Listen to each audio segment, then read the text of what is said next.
everyone. So in this topic we are going to see about posterior triangle. We already saw an outline of the boundaries about posterior triangles and its subdivisions. We'll focus on to more details in this topic. Okay, so the posterior triangle is formed by the following boundaries. Anteriorly, what is it? The posterior border of sternocleidomastoid. Posteriorly, what is present? The trapezius. Okay, the anterior border of trapezius is present posteriorly. And superiorly, it is the point where these both muscles meet, and there is one feature that is similar to both. Okay, both have attachment to superior nuchal line. Okay, so that is the superior limit. And inferiorly, what is seen? The clavicle. So these are the boundaries of posterior triangle. Now let's take a look at what all structures are present in the roof of this triangle. We know that for any place it starts with the skin and then followed by fascia. What all fascias are seen in the roof of posterior triangle? Starting from the superficial fascia, the next one is the investing layer of deep cervical fascia. What is the next structure? The subcutaneous muscle in the neck, the only muscle of facial expression in the neck, that is the platysma. It is supplied by what nerve? The cervical branch of facial nerve. Apart from these three structures, there is also a vein that we already saw related to the superficial aspect of sternocleidomastoid. What is the vein? It is external jugular vein. So this is the external jugular vein. And there are four cutaneous branches related to the superficial relation of sternocleidomastoid. No, the four cutaneous branches that were superficial to that muscle. The same four muscles are also present in the roof of the structure. What are the four nerves? The first one is lesser occipital nerve. Next one is greater auricular nerve. The third one, transverse cervical. And the fourth nerve is supraclavicular nerves, which has three branches. Okay, medial, intermediate and lateral. Only the medial branch was present superficial to sternocleidomastoid. But all the three branches of supraclavicular nerve are related to the roof of this triangle. Okay, four cutaneous nerves. So these all are structures present in the roof. Among these structures, the last two structures are there, no? Jugular vein, external jugular vein and the four cutaneous nerves. All of these structures pierces the roof. Apart from being the roof, it also pierces the roof. Okay, the roof means which fascia? The investing layer. They pierces the investing layer. Okay, now let's take a look at all the muscles that are present in the floor. Remember, all of these floor muscles are also deep relations of sternocleidomastoid. We'll see the muscles one by one. Very rarely, the serratus anterior will be seen. Okay, very rarely it will be seen. Next muscle that to be seen is scalene. So the first one is scalenus anterior. Okay, followed by scalenus medius. Okay, scalenus anterior, scalenus medius, very little of scalenus posterior. Okay, so first, sometimes the serratus anterior muscle is seen. Next, the three scalene muscles are seen. Out of that, scalenus posterior, only very little part of it will be seen. And then above that is a muscle called as levator scapulae. Okay, remember, this is the direction of fibers for this muscle. Okay, this muscle has a nerve related to it. What is the nerve? That nerve is called as spinal accessory nerve. And then the next muscle above is called as splenius capitis, followed by the uppermost muscle called as semispinalis capitis. So from below above, serratus anterior may be seen. The three scalene muscles are seen. And then we have the levator scapulae. Above that is splenius capitis and further above is the semispinalis capitis. All of these floor muscles are also the deep relations of sternocleidomastoid. So one by one from below, this is the scalenus anterior, scalenus medius, scalenus posterior. This is levator scapulae. This is splenius capitis, and the last muscle at the apex is semispinalis capitis. So these are the floor muscles. Now all these floor muscles are covered by one layer of deep cervical fascia. We also saw that also forms the floor, no? What is that layer? It is the prevertebral layer of deep cervical fascia. So remember the two layers of deep cervical fascia. One forms the floor and one forms the roof. The floor is formed by prevertebral layer, whereas the roof is formed by investing layer of deep cervical fascia. Then let's take a look at the two subdivisions of posterior triangle. Now what is the muscle to be considered? This one. Okay, that is inferior belly of omohyoid.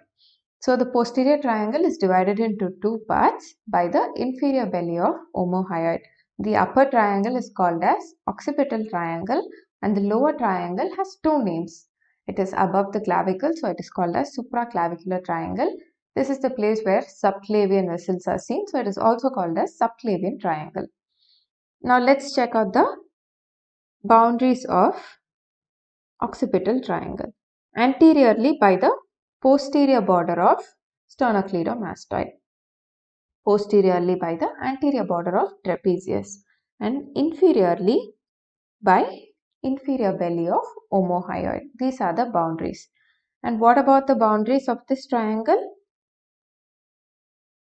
Inferiorly by clavicle, okay, anteriorly by anterior belly of sternocleidomastoid, and superiorly by inferior belly of omohyoid. These are the two subdivisions of posterior triangle. Now let's take a look at the contents of occipital triangle. We've already seen the floor, we saw its boundaries. Now we'll take a look at the contents. What are all the contents? So first, I already mentioned a nerve that is present in the levator scapulae. Okay, this nerve is parallel to the fiber, muscle fiber. Okay, you can see that it is parallel to the muscle fiber. This nerve is spinal accessory nerve. Okay, the first one. So that is the first content and very important content. And the next one are the four cutaneous nerves. If it is piercing the roof, which means that it is also a content, the four cutaneous nerves. Then we have muscular branches from C3 and C4. Okay, the muscular branches from C3 and C4 supplies the trapezius as well as the sternocleidomastoid. Apart from this, there is a artery here that supplies the upper part of sternocleidomastoid, no, that is occipital artery. There is an artery here. Okay, one is present here, occipital artery. This artery is called as transverse cervical artery. Along with that, a vein is also present. And the last content is the lymph node. So again, what are all the contents of occipital triangle? Spinal accessory nerve. Okay, this is the spinal accessory nerve. And then we have spinal accessory. We have four cutaneous nerve: lesser, occipital, great auricular, transverse cervical, and supraclavicular. The four cutaneous nerves. And then we have muscular branches to both the muscles, sternocleidomastoid and trapezius. And we have occipital artery at the top, transverse cervical artery close to the inferior aspect, and we also have lymph nodes. So these are all the contents present in the occipital triangle. Now let's take a look at the contents in the other subdivision, that is supraclavicular or subclavian triangle. From its name itself we can tell subclavian artery and subclavian veins are present. Apart from that, there is also the roots and trunks of brachial plexus. Already I told you the entire brachial plexus is divided into a supraclavicular and infraclavicular part.